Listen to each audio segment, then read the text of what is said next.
ಪಾಕಿಸ್ತಾನಕ್ಕೆ F-35 jet, Trump ಇಂದ ಅಪಾಯಕಾರಿ ಹೆಜ್ಜೆ, ಬೆಂಕಿ ಕಾರಿದ ಇಸ್ರೇಲ್ ಭಾರತ. ನಮಸ್ಕಾರ ಸ್ನೇಹಿತರೆ, ಭಾರತ ಇಷ್ಟು ದಿನ ಏನಾಗಬಾರದು ಅಂತ ಭಾವಿಸ್ತಾ ಇತ್ತು, ಅದೇ ಆಗಿದೆ. ಟ್ರಂಪ್ ತಮ್ಮ ಆಡಳಿತದ ಅತ್ಯಂತ ಅಪಾಯಕಾರಿ ಹೆಜ್ಜೆ ಇಟ್ಟಿದ್ದಾರೆ. ಪಾಕಿಸ್ತಾನ ಅನ್ನೋ ರೋಗ್ ನೇಷನ್ ಕೈಗೆ ಜಗತ್ತಿನ ಡೆಡ್ಲಿಯೆಸ್ಟ್ ಆಯುಧವನ್ನ ಕೊಡೋಕೆ ಮುಂದಾಗಿದ್ದಾರೆ. ಸೌದಿ ಮತ್ತು ಅಮೆರಿಕ ನಡುವೆ ಒಪ್ಪಂದ ಆಗ್ತಾ ಇದ್ದು, ಇದರ ಪರಿಣಾಮ ವಿಶ್ವದ most advanced fighter jet F-35 ಪಾಕಿಸ್ತಾನದ ಕೈಗೆ ತಾಗುವ ಸೂಚನೆ ಕಾಣ್ತಾ ಇದೆ. ನೇರವಾಗಿ ಕೊಡ್ತಾ ಇದ್ದಾರಾ?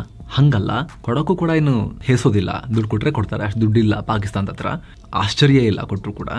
ನಮ್ಮ ಹತ್ರನೇ F-16 ಇಲ್ಲ, ಬಟ್ ಪಾಕ್ ಹತ್ರ ಆಲ್ರೆಡಿ ಇದಿದೆ. ಇದು ಹಂಗಲ್ಲ, ಇದು ಇಲ್ಲಿ ಬೇರೆ ಗೇಮ್ ಆಡಲಾಗಿದೆ. ಅದನ್ನ ಎಕ್ಸ್ಪ್ಲೇನ್ ಮಾಡ್ತೀವಿ ನಿಮಗೆ. ಇಸ್ರೇಲ್ ಭಾರತ ಎಲ್ಲರ ಕಣ್ಣು ಈಗ ಕೆಂಪಾಗಿದೆ ಅಮೆರಿಕದ ಈ ಹೆಜ್ಜೆಯಿಂದ. ಇಸ್ರೇಲ್ ಅಂತೂ ಇದು ನಮಗೆ ಅಮೆರಿಕ ಮಾಡಿದ ದ್ರೋಹ ಅಂತಾನೆ ಹೇಳ್ತಾ ಇದೆ. ಅಧಿಕೃತವಾಗಿ ಪ್ರತಿಭಟನೆ ದಾಖಲಿಸಿದೆ ಇಸ್ರೇಲ್. ಸುಮ್ಮನೆ ಅಲ್ಲ, ಸೀರಿಯಸ್ ವಿಚಾರ. ಭಾರತನು ಸೂಕ್ಷ್ಮವಾಗಿ ಗಮನಿಸ್ತಾ ಇದೆ. ಪುಟಿನ್ ಭಾರತಕ್ಕೆ ಬಂದಾಗ ಜಸ್ಟ್ 2-3 ವಾರದಲ್ಲಿ ಇದಕ್ಕೆ ಮದ್ದು ಅರಿಬಹುದು ಭಾರತ ಅಂತ ಹೇಳಲಾಗ್ತಿದೆ. ಈ ಮೂಲಕ ಭಾರತ, ಅಮೆರಿಕ, ಇಸ್ರೇಲ್, ಪಾಕಿಸ್ತಾನ ಇವುಗಳ ನಡುವೆ ಹೊಸ ಬಿಕ್ಕಟ್ಟು ಕ್ರಿಯೇಟ್ ಆಗಿದೆ. ಭಾರತವನ್ನ ಮತ್ತೆ ಸೈನಿಕವಾಗಿ ಸಂದಿಗ್ಧ ಸ್ಥಿತಿಗೆ ಸಿಕ್ಕಾಕಿಸುವ ಪ್ರಯತ್ನಕ್ಕೆ ಅಮೆರಿಕ ಹೆಜ್ಜೆ ಇಟ್ಟಿದೆ. ಹಾಗಿದ್ರೆ ಏನಿದು ವಿಚಾರ? ಎಲ್ಲವನ್ನು ಡೀಟೇಲ್ ಆಗಿ ಅರ್ಥ ಮಾಡ್ಕೊಳ್ತಾ ಹೋಗೋಣ. ಕಡೆ ತನಕ ಮಿಸ್ ಮಾಡಿದೆ ನೋಡಿ ಸ್ನೇಹಿತರೆ. ಹಾಗೆ ಮಸ್ತ್ ಮಗ ಪ್ರೀಮಿಯಂ ಮೆಂಬರ್ಶಿಪ್ ನಲ್ಲಿ ಬರ್ತಾ ಇರೋ ಎಲ್ಲ ಎಕ್ಸ್ಕ್ಲೂಸಿವ್ ಮೆಂಬರ್ ಓನ್ಲಿ ವಿಡಿಯೋ ಸರಣಿ ಸಾಲಾಗಿ ಅದನ್ನ ನೀವು ಕೂಡ ನೋಡೋಕೆ ವಿಡಿಯೋ ಕೆಳಗಿರೋ ಜಾಯಿನ್ ಬಟನ್ ಮೂಲಕ ನೀವು ಮಸ್ತ್ ಮಗ ಪ್ರೀಮಿಯಂ ಮೆಂಬರ್ ಆಗಬಹುದು. ಹಾಗೆ ಸ್ನೇಹಿತರೆ, 7 ಸ್ಯಾಂಡ್ಸ್ ನವರ next trip Rameswaram, Tamil Nadu. Details ಇಲ್ಲಿದೆ ನೋಡಿ. ಆಸಕ್ತರು ಸ್ಕ್ರೀನ್ ಶಾಟ್ ತಗೊಳ್ಳಿ, ಅವರಿಗೆ ಕಾಲ್ ಮಾಡಿ. ಸೌದಿ ಜೊತೆಗೆ F-35 ಡೀಲ್. ಪಾಕಿಸ್ತಾನಕ್ಕೆ 5ನೇ ತಲೆಮಾರಿನ ವಿಮಾನದ ಸ್ಪರ್ಶ. ಎಸ್ ಸ್ನೇಹಿತರೆ, ಸೌದಿಗೆ ಕೊಡ್ತಾ ಇದ್ದಾರೆ F-35 ಜೆಟ್. ಸೌದಿ ಮತ್ತು ಪಾಕ್ ನಡುವೆ ರಕ್ಷಣಾ ಒಪ್ಪಂದ ಇದೆ, ಒಬ್ರು ಪರವಾಗಿ ಒಬ್ರು ಯುದ್ಧಕ್ಕೆ ಹೋಗಬೇಕು ಅಂತ. ಅದೇ ಕಾರಣಕ್ಕೆ ಭಾರತ ಇನ್ನು ಸುಮ್ಮನಿದ್ರೂ ಇಸ್ರೇಲ್ ರೊಚ್ಚಿಗೆದ್ದು ಪ್ರತಿಭಟನೆಯನ್ನ ದಾಖಲಿಸಿರೋದು. ಈಗ ಬಿಡಿಸಿ ಹೇಳಬೇಕು ಅಂದ್ರೆ ಸೌದಿ ಮತ್ತು ಅಮೆರಿಕ ನಡುವೆ ಒಂದು ಐತಿಹಾಸಿಕ ನಿರ್ಧಾರ ಆಗಿದೆ. ಇದರ ಬಗ್ಗೆ ನಮಗೆ ಇಂಟರ್ನ್ಯಾಷನಲ್ ಬುಲೆಟಿನ್ ಸುತ್ತು ಜಗತ್ತಲ್ಲಿ ಮಾಹಿತಿ ಕೊಟ್ಟಿದೆ. ಸೌದಿಯ ಡಿಫ್ಯಾಕ್ಟೋ ರೂಲರ್, ಪಟ್ಟದ ಯುವರಾಜ ಮೊಹಮ್ಮದ್ ಬಿನ್ ಸಲ್ಮಾನ್ಗೆ, ಕ್ರೌನ್ ಪ್ರಿನ್ಸ್ಗೆ ಅಮೆರಿಕ ಭೇಟಿ ಸಂದರ್ಭದಲ್ಲಿ ಒಂದಷ್ಟು ಇಂಪಾರ್ಟೆಂಟ್ ನಿರ್ಧಾರಗಳಾಗಿದ್ದಾವೆ. ಅಲ್ಲಿ civil nuclear partnership, artificial intelligence, ಹೂಡಿಕೆ, ವ್ಯಾಪಾರ, ಹೀಗೆ ಅನೇಕ ಒಪ್ಪಂದಗಳಾಗಿದ್ದಾವೆ. ಇದರ ಜೊತೆಗೆ F-35 ಜೆಟ್ ಮಾರಾಟ ಮಾಡೋಕು ಟ್ರಂಪ್ ಒಪ್ಪಿಗೆ ಸೂಚಿಸಿದ್ರು. ಇಲ್ಲಿ ಯಾವುದೇ ಡಿಫೆನ್ಸ್ ಡೀಲ್ ಅನ್ನ ಅಮೆರಿಕದ ಸಂಸತ್ನಲ್ಲಿ ತಡೆ ಹಿಡಿಯಬಹುದು ಅಂತ ಎಕ್ಸ್ಪರ್ಟ್ಗಳು ಹೇಳ್ತಿದ್ದಾರೆ.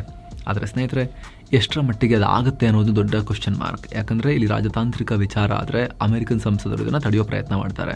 ಆದರೆ ವ್ಯಾಪಾರ ಒಪ್ಪಂದದ ವಿಚಾರದಲ್ಲಿ ತುಂಬ ಅಪರೂಪ.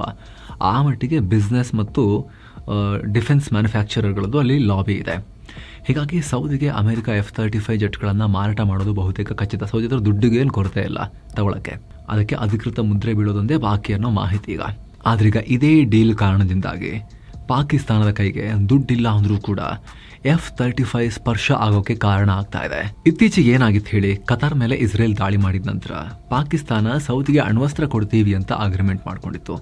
ಇದರ ಪ್ರಕಾರ ಇಬ್ಬರಲ್ಲಿ ಯಾರೊಬ್ಬರ ಮೇಲೆ ದಾಳಿ ಮಾಡಿದ್ರು ಕೂಡ ಮತ್ತೊಬ್ರು ಸಹಾಯಕ್ಕೆ ಬರಬೇಕು. ಜಸ್ಟ್ ಸಹಾಯ ಅಲ್ಲ, ನಮ್ಮ ಮೇಲೇನೇ ದಾಳಿ ಆಗಿದೆ ಅಂತ ಕನ್ಸಿಡರ್ ಮಾಡಿ ಯುದ್ಧ ಮಾಡಬೇಕು ಅಂತ. ಇದರ ಪರಿಣಾಮ ಇಬ್ಬರಿಗೂ ತಮ್ಮ ಹತ್ರ ಇರೋ ಆಯುಧಗಳನ್ನು ಹಂಚಿಕೊಳ್ಳೋಕೆ ಅವಕಾಶ ಸಿಗುತ್ತೆ. ಇದರ ಅಡಿಯಲ್ಲಿ ಸೌದಿಯ ಜೆಟ್ಗಳ ಮೇಲೆ ಪಾಕಿಸ್ತಾನಕ್ಕೂ ಹಕ್ಕು ಬರುತ್ತೆ. ಈ ಅಗ್ರಿಮೆಂಟ್ ಪ್ರಕಾರ ಅವರಿಗೂ ಈ ಜೆಟ್ಗಳ ಆಕ್ಸೆಸ್ ಸಿಗುತ್ತೆ. ಹೀಗಾಗಿ ಮುಂದೆ ಭಾರತ ಹಾಗೂ ಪಾಕ್ ನಡುವೆ ಸಂಘರ್ಷ ಆದರೆ ಇದು ಭಾರತದ ಪಾಲಿಗೆ ದೊಡ್ಡ ತಲೆನೋವು ಆಗಬಹುದು ಅಂತ ಹೇಳಲಾಗ್ತಿದೆ. ಇದಕ್ಕೆ ಅಮೆರಿಕ ಬಿಡುತ್ತಾ? ನಾವು ಅಮೆರಿಕದ ಪಾರ್ಟ್ನರ್ ಅಲ್ವಾ ಅಂತ ಕೆಲವರು ಪ್ರಶ್ನೆ ಮಾಡ್ಬೋದು. ನಿಮ್ಮ ಗಮನಕ್ಕಿರಲಿ, ಇಲ್ಲಿ ತುಂಬ ಒಳ ರಾಜಕೀಯ ಇರುತ್ತೆ. ಫಸ್ಟ್ ಥಿಂಗ್, ಪಾಕಿಸ್ತಾನದ ಹತ್ರ ಆಲ್ರೆಡಿ ಅಮೆರಿಕನ್ ಮೇಡ್ F-16ಗಳಿದ್ದಾವೆ. ದಂಡಿಯಾಗಿ ಕೊಟ್ಟಿದೆ ಈ ಧೂರ್ತ ಅಮೆರಿಕ, ಈ ಮಹಾ ಧೂರ್ತ ಪಾಕಿಸ್ತಾನಕ್ಕೆ. ಅಲ್ಲೂ ಕಂಡೀಷನ್ ಅಂತ ಹೇಳಿದ್ರೆ ಅದ್ರ ಬಗ್ಗೆ ಆಮೇಲೆ ಬರ್ತೀವಿ, ನಾವು ಮಾತಾಡೋಣ ಆಮೇಲೆ.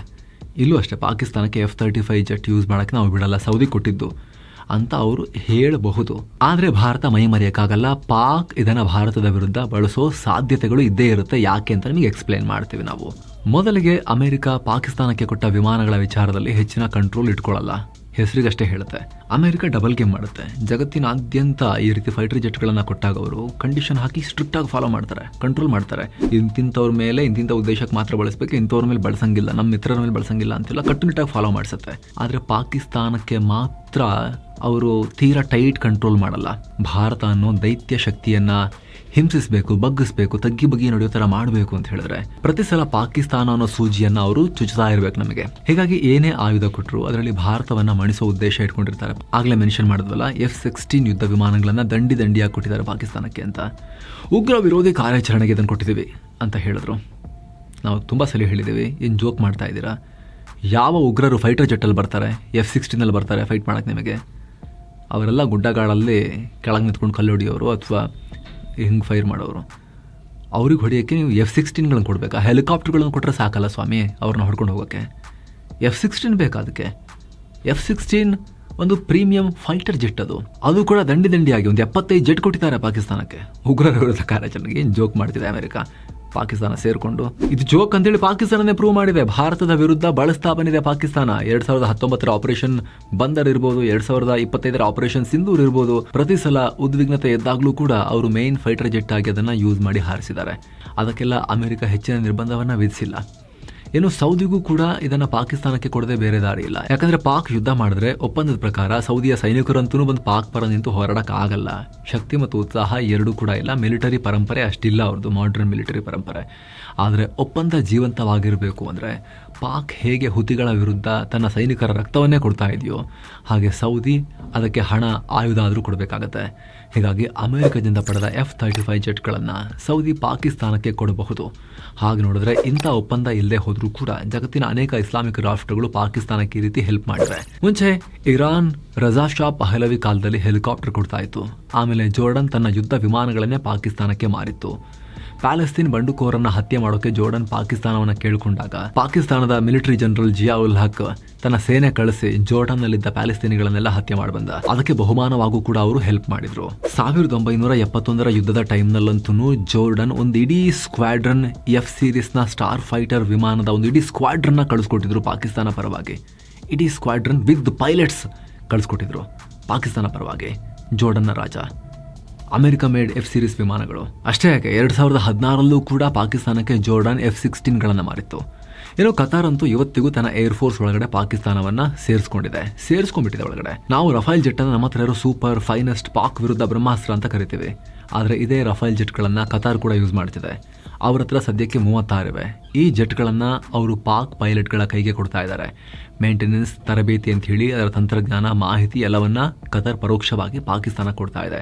ಪಾಕ್ ಪೈಲಟ್ಗಳು ಹೋಗಿ ಆ ರಫೇಲ್ಗಳಲ್ಲಿ ಕೂತು ಹಾರಿ ಟ್ರೈನಿಂಗ್ ಕೂಡ ಮಾಡ್ತಾ ಇದ್ದಾರೆ. ಸೊ ಇದನ್ನು ಯಾವ ಫ್ರಾನ್ಸ್ ಕೂಡ ತಡಿತಾ ಇಲ್ಲ. ಹೀಗಾಗಿ ಇದು ಭಾರತದ ಪಾಲಿಗೆ ಎಚ್ಚರಿಕೆಯ ಗಂಟೆ, ಸ್ವಾವಲಂಬಿಗಳಾಗಿ ಅನ್ನೋ ವಿಚಾರಕ್ಕೆ ಸಂಬಂಧಪಟ್ಟಂತೆ. ಅಂದಹಾಗೆ ಸ್ನೇಹಿತರಲ್ಲಿ F-35 ಯುದ್ಧ ವಿಮಾನದ ಬಗ್ಗೆ ಕೂಡ ನಿಮಗೆ ಹೇಳಲೇಬೇಕು. ಇದನ್ನು ಜಗತ್ತಲ್ಲಿರೋ ಅತ್ಯಂತ ಬಲಿಷ್ಠ ಮತ್ತು ಮೋಸ್ಟ್ ಅಡ್ವಾನ್ಸ್ಡ್ ಜೆಟ್ ಅಂತ ಕರೀತಾರೆ. ಅಮೆರಿಕದ ಲಾಕ್ಹೀಡ್ ಮಾರ್ಟಿನ್ ಕಂಪನಿ ಇದನ್ನು ತಯಾರಿಸಿದೆ. ಶತ್ರುಗಳ ರೆಡಾರ್ ಕಣ್ಣಿಗೆ ಬೀಳದಂತೆ ದಾಳಿ ಮಾಡೋಕೆ ಅಂತ ಇದನ್ನು ನಿರ್ಮಾಣ ಮಾಡಿದ್ದಾರೆ. ಸಾಕಷ್ಟು ಹೊಸ ಟೆಕ್ನಾಲಜಿಗಳನ್ನು ಇದರಲ್ಲಿ ಇಂಟಿಗ್ರೇಟ್ ಮಾಡಲಾಗಿದೆ. ಈ ಜೆಟ್ನಲ್ಲಿ ಅಡ್ವಾನ್ಸ್ಡ್ ಸೆನ್ಸಾರ್ಗಳನ್ನು ಜೋಡಿಸಲಾಗಿದೆ. ಹೈ ಸ್ಪೀಡ್ ಕಂಪ್ಯೂಟಿಂಗ್ ವ್ಯವಸ್ಥೆ ಇದೆ. ಶತ್ರುಗಳಿಂದ ಥ್ರೆಟ್ ಬರ್ತಾ ಇದೆ ಅಂದರೆ ಫೈಟರ್ ಜೆಟ್ ಪೈಲಟ್ಗೆ ಬೇಗನೆ ಮಾಹಿತಿ ಕೊಡುತ್ತೆ. ಬೆದರಿಕೆಗಳನ್ನು ಮೊದಲೇ ಪತ್ತೆ ಹಚ್ಚಿ 360 ಡಿಗ್ರಿಯಲ್ಲೂ ಮಾಹಿತಿಯನ್ನು ಸಂಗ್ರಹಿಸುತ್ತೆ. ತನ್ನಂತಾನು ರಕ್ಷಣೆ ಮಾಡಿಕೊಂಡು ಶೀಲ್ಡ್ ಥರ ವರ್ಕ್ ಮಾಡುತ್ತೆ. ಹಾಗೆ ರೆಡಾರ್ ಕಣ್ಣಿನಿಂದ ತಪ್ಪಿಸಿಕೊಳ್ಳೋಕೆ ಜೆಟ್ನ ಒಳಗಡೆ ಶಸ್ತ್ರಾಸ್ತ್ರ ಮತ್ತು ಇಂಧನವನ್ನು ಹೊತ್ತೊಯ್ಯೋ ರೀತಿ ಇದನ್ನು ಡಿಸೈನ್ ಮಾಡಲಾಗಿದೆ. F-35B ಫೈಟರ್ ಜೆಟ್ ಅಂತೂ vertical landing, vertical take off ಮಾಡುತ್ತೆ. ದೊಡ್ಡ ರನ್ವೇನೇ ಬೇಡ, ಬಂದು ಬೇಕಾದ್ರೆ ಅದರ ಒಂದು ಬೈಲಲ್ಲಿ ಇಳಿದುಬಿಟ್ಟು ಹೆಲಿಕಾಪ್ಟರ್ ಥರ ಅಲ್ಲಿಂದನೇ ಟೇಕ್ ಆಫ್ ಆಗಿ ಹೋಗುತ್ತೆ. ಗೇಮ್ ಚೇಂಜರ್ ಅದು, ರೆವಲ್ಯೂಷನರಿ ಟೆಕ್ನಾಲಜಿ ಅದು. ಜಗತ್ತಿನ ಪ್ರತಿ ವಾಯುಸೇನೆ ನಮ್ಮ ಹತ್ರ ಇದ್ದಿದ್ರೆ ಎಷ್ಟು ಚೆನ್ನಾಗಿರ್ತಿತ್ತು ಅಂತ ಯೋಚನೆ ಮಾಡ್ತಾರೆ. ಆ ಮಟ್ಟಿಗಿನ ಕ್ರೇಜ್, ಶಕ್ತಿ, ಆಧುನಿಕತೆ ಇದೆ. ಇದು ಪಾಕಿಸ್ತಾನಕ್ಕೆ ಪರೋಕ್ಷವಾಗಾದರೂ ಸಿಕ್ಕಿದ್ರೂ ಅದು ಅವರಿಗೆ ಗೇಮ್ ಚೇಂಜರ್ ಆಗಬಹುದು. ಹೀಗಾಗಿ ಇದನ್ನು ಭಾರತ ಕೂಡ ಸೂಕ್ಷ್ಮವಾಗಿ ಮಾನಿಟರ್ ಮಾಡ್ತಾ ಇದೆ. ಭಾರತ ಈ ಸಂಭಾವ್ಯ ಬೆದರಿಕೆಗಳನ್ನು ಕೌಂಟರ್ ಮಾಡೋಕೆ ಅಂತಲೇ ರಷ್ಯಾ ಜೊತೆ ಮಾತುಕತೆ ನಡೆಸ್ತಾ ಇದೆ. ಇನ್ನೊಂದು ಕೆಲವೇ ದಿನಗಳಲ್ಲಿ ಪುಟಿನ್ ಭಾರತಕ್ಕೆ ಬರ್ತಾ ಇದ್ದು ಸುಖೋಯ್ 57 ಖರೀದಿ ಒಪ್ಪಂದ ಆಗಬಹುದು ಅಂತ ಹೇಳ್ತಿದ್ದಾರೆ. ಇಲ್ಲೇ ಮ್ಯಾನುಫ್ಯಾಕ್ಚರಿಂಗ್ ಮಾಡೋಕ್ಕೂ ರಷ್ಯಾ ರೆಡಿಯಾಗಿದೆ. ಟೆಕ್ನಾಲಜಿ ಕೂಡ ಹಂಚಿಕೊಳ್ತಾ ಇದ್ದೀವಿ ಅಂತಿದ್ದಾರೆ. ಆದರೆ ನಮ್ಮದೇ ಆಮ್ಕಾ ಬರುತ್ತೆ ಅಂತ ಹೇಳಿ ಭಾರತ ಇದ್ರ ಬಗ್ಗೆ ಹೆಚ್ಚಿನ ಗಮನ ಕೊಡ್ತಾ ಇಲ್ಲ. ಆದರೆ ಒಂದು ವೇಳೆ ಭಾರತ ಸ್ಟ್ರಾಟಜಿ ಬದಲಿಸಿದ್ರೆ ಭಾರತಕ್ಕೆ ಅರ್ಜೆಂಟಾಗಿ 5ನೇ ತಲೆಮಾರಿನ ಗ್ಯಾಪನ್ನು ಫುಲ್ಫಿಲ್ ಮಾಡ್ಕೋಬೇಕು ಅಂದರೆ ಖಂಡಿತ ಸುಖೋಯ್ ತಗೊಳ್ಳೋ ಚಾನ್ಸಸ್ ಜಾಸ್ತಿ ಇರುತ್ತೆ. ಹೀಗೆ ಮತ್ತೆ ಭಾರತ ಮತ್ತು ಪಾಕಿಸ್ತಾನದ ಏರ್ ಡಾಮಿನೆನ್ಸ್ ಮತ್ತು ಏರ್ ಸುಪೀರಿಯಾರಿಟಿ ವಿಚಾರದಲ್ಲಿ ಹಾವೇಣಿ ಆಟ ಕಂಟಿನ್ಯೂ ಆಗೋ ಎಲ್ಲ ಲಕ್ಷಣಗಳು ಕಾಣಿಸ್ತಾ ಇವೆ. ಇಸ್ರೇಲ್ ಸಿಟ್ಟು. ಎಸ್, ಅಮೆರಿಕದ ಇನ್ನೊಂದು ಸ್ಟ್ರಾಂಗ್ ಮಿತ್ರ ಇಸ್ರೇಲ್ ಈ ಡೀಲ್ ಅನ್ನ ಸ್ಟ್ರಾಂಗ್ ಆಗಿ ವಿರೋಧಿಸಿದೆ. ಇದು ಪಾಕ್ ಕೈಗೆ ಸೇರುತ್ತೆ ಅನ್ನೋದು ಒಂದು, ಎರಡನೇದು ಅರಬ್ಬರ ಕೈಗೆ ಹೋಗ್ತಿದೆ ಅನ್ನೋದು. ಈ ಬಗ್ಗೆ ಖುದ್ದು ಇಸ್ರೇಲ್ ರಕ್ಷಣಾ ಪಡೆ IDF ಫಾರ್ಮಲ್ ಆಗಿ ಅಮೆರಿಕಗೆ ಕಳವಳವನ್ನು ಹೊರಹಾಕಿದೆ, ತೋರಿಸಿದೆ. ಇದು ಮಿಡಲ್ ಈಸ್ಟ್ನಲ್ಲಿ ನಮ್ಮ ಏರ್ ಸುಪೀರಿಯಾರಿಟಿಗೆ ಭಾರಿ ಹಾನಿ ಉಂಟು ಮಾಡುತ್ತೆ, ನಮ್ಮ ಆಕ್ಷೇಪ ಇದೆ. ಇದೇ ನಮ್ಮ ಸ್ಪಷ್ಟ ನಿಲುವು ಅಂತ ಕಡ್ಡಿ ತುಂಡು ಮಾಡದಂತೆ ಹೇಳಿದೆ. ಯಾಕಂದ್ರೆ ಇಸ್ರೇಲ್ ಬಿಟ್ಟರೆ ಬೇರೆ ಯಾವ ಮಿಡಲ್ ಈಸ್ಟರ್ನ್ ಕಂಟ್ರಿ ಕೂಡ F-35ಗಳನ್ನು ಯೂಸ್ ಮಾಡ್ತಿಲ್ಲ. ಅದು ಶತ್ರುಗಳ ಕೈಗೆ ಸೇರಿದ್ರೆ ನಮ್ಮ ಹತ್ರ ಇರೋದು ಅವ್ರ ಹತ್ರನೂ ಬಂತು, ನಮಗೇನು ಹಿಡಿಜು ಅಂತ ಇಸ್ರೇಲ್ ಯೋಚನೆ ಮಾಡ್ತಾ ಇದೆ. ಹಾಗೆ ಮಿಡಲ್ ಈಸ್ಟ್ನಲ್ಲಿ ಪವರ್ ಇಂಬ್ಯಾಲೆನ್ಸ್ ಆಗಿಬಿಡುತ್ತೆ, ನಮ್ಮ ಶಕ್ತಿನೇ ಏರ್ಫೋರ್ಸ್. ಹೀಗಿರುವಾಗ ಅದಕ್ಕೆ ಅಮೆರಿಕ ದೊಡ್ಡ ಹೊಡೆತ ಕೊಡ್ತಾ ಇದೆ ಅಂತ ಹೇಳಿ ಇಸ್ರೇಲ್ ಆಕ್ರೋಶ ವ್ಯಕ್ತಪಡಿಸಿದೆ. ಅಲ್ಲದೆ ಇದಕ್ಕೆ ಕೆಲ ಅಮೆರಿಕನ್ ಅಧಿಕಾರಿಗಳು ಕೂಡ ಆಕ್ಷೇಪ ವ್ಯಕ್ತಪಡಿಸಿದ್ದಾರೆ. ಸೌದಿ ಅರೇಬಿಯಾದಲ್ಲಿ ಚೀನಾ ತನ್ನ ಗೂಢಚರ್ಯ ಜಾಲವನ್ನು ಹರಡಿದೆ. ಮೂಲ ಸೌಕರ್ಯದಿಂದ ಹಿಡಿದು ಡಿಫೆನ್ಸ್ವರೆಗೂ 2 ರಾಷ್ಟ್ರಗಳ ನಡುವೆ ಒಪ್ಪಂದಗಳು ಏರ್ಪಟ್ಟಿವೆ. ಒಂದು ವೇಳೆ ಸೌದಿ ಅರೇಬಿಯಾಗೆ F-35 ಸಿಕ್ಕಿದ್ರೆ ಚೈನಾ ಕೂಡ ಅದರ ಮಾಹಿತಿಯನ್ನು ಕದಿಯೋ ಸಾಧ್ಯತೆ ಇದೆ. ಇದರಿಂದ ಅಮೆರಿಕದ ಟೆಕ್ನಾಲಜಿ ಚೈನಾ ಕೈ ಸೇರುತ್ತೆ. ಇದು ಕೆಟ್ಟ ನಿರ್ಧಾರ ಅಂತ ಅಮೆರಿಕದ ಕೆಲವರು ಆತಂಕ ವ್ಯಕ್ತಪಡಿಸಿದ್ದಾರೆ. ಆದರೆ ಟ್ರಂಪ್ರ ಉತ್ಸಾಹ ನೋಡ್ತಾ ಇದ್ರೆ ಅವರು ಈ ಡೀಲ್ ಮಾಡದೆ ಹಾಗೆ ಇರೋ ರೀತಿ ಕಾಣಿಸ್ತಾ ಇಲ್ಲ. ಮಹಾನ್ ರಾಜತಾಂತ್ರಿಕ ಸೇನಾ ತಜ್ಞ ಟ್ರಂಪ್ ಅಣ್ಣಂಗೆ ಸೌದಿಯನ್ನ ಅಬ್ರಹಾಂ ಅಕಾರ್ಡ್ಗೆ ಕರ್ಕೊಂಡ್ಬರುವ ಆಸೆ ಇದೆ. ಹಾಗೆ ಪರೋಕ್ಷವಾಗಿ ಮುನೀರಂಗೂ ಕೂಡ ಸಂತೋಷ ಪಡಿಸಬೇಕಾಗಿದೆ. ಪಾಕ್ ಮತ್ತು ಸೌದಿಯ ನಡುವೆ ಡಿಫೆನ್ಸ್ ಡೀಲ್ ಆದ ಕೆಲವೇ ದಿನಗಳಲ್ಲಿ ಟ್ರಂಪ್ ಇಬ್ಬರಿಗೂ ಆಗೋ ಥರ ಜೆಟ್ಗಳ ವ್ಯಾಪಾರ ಮಾಡ್ತಾ ಇದ್ದಾರೆ ಅನ್ನೋದು ಈಗ ದೊಡ್ಡ ಕೋಲಾಹಲ ಕಾರಣ ಆಗ್ತಾ ಇದೆ ಭಾರತದ ಡಿಫೆನ್ಸ್ ವಲಯದಲ್ಲಿ. ಇದಕ್ಕೆ ಸಂಬಂಧಪಟ್ಟಂತೆ ನಿಮ್ಮ ಒಪಿನಿಯನ್ ಕಾಮೆಂಟ್ ಮಾಡಿ ತಿಳಿಸಿ ಸ್ನೇಹಿತರೆ. Thank you so much. ಆಗಲೇ ಹೇಳಿದ ಮಸ್ಮಗ ಪ್ರೀಮಿಯಂ ಮೆಂಬರ್ಶಿಪ್ ಅನ್ನು ಆಸಕ್ತರು ವಿಡಿಯೋ ಕೆಳಗಿರೋ ಜಾಯಿನ್ ಬಟನ್ ಮೂಲಕ ಜಾಯಿನ್ ಆಗಬಹುದು. ಮತ್ತೆ ಭೇಟಿ ಆಗ್ತಿರೋಣ ಸ್ನೇಹಿತರೆ. ನಮಸ್ತೆ.